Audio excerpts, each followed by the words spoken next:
কাপড়ের যে রং করে সেই রং দিয়ে সেই রং এইটা।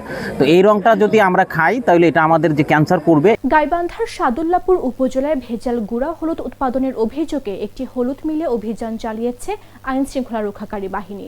এ সময় রং মিশ্রিত হলুদ উৎপাদনের দায়ে মিল মালিককে ১.৫ লাখ টাকা জরিমানা করা হয়।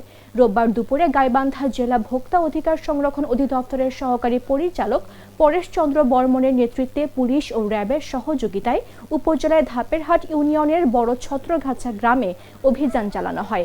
অভিযানে আব্দুল খালেকের হলুদ ভাঙা মিল থেকে খাদ্যে ব্যবহারের অনুপযোগী রং ও ভেজাল উপকরণ জব্দ করা হয়। পরে সেগুলো ধ্বংস করা হয়। স্থানীয়দের অভিযোগ, দীর্ঘদিন ধরে কয়েকটি মিলে কাঠের গুঁড়া ও ক্ষতিকর রাসায়নিক মিশিয়ে হলুদ উৎপাদন করা হচ্ছিল। ভোক্তা অধিকার অধিদপ্তর জানিয়েছে, জনস্বার্থে এ ধরনের অভিযান অব্যাহত থাকবে।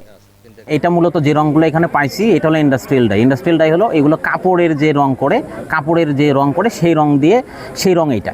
তো এই রংটা যদি আমরা খাই তাহলে এটা আমাদের যে ক্যান্সার করবে এবং আমাদের যে কিডনি বিকল, যে আমাদের ছোটো ছোটো বাচ্চাদেরও এখন কিডনি বিকল হয়ে যাচ্ছে, এগুলো ক্যান্সার এবং কিডনি যে রোগ এটা তৈরি করবে। এটা যে খাবার অযোগ্য হলুদ, এই হলুদটা হলো 13 মণ।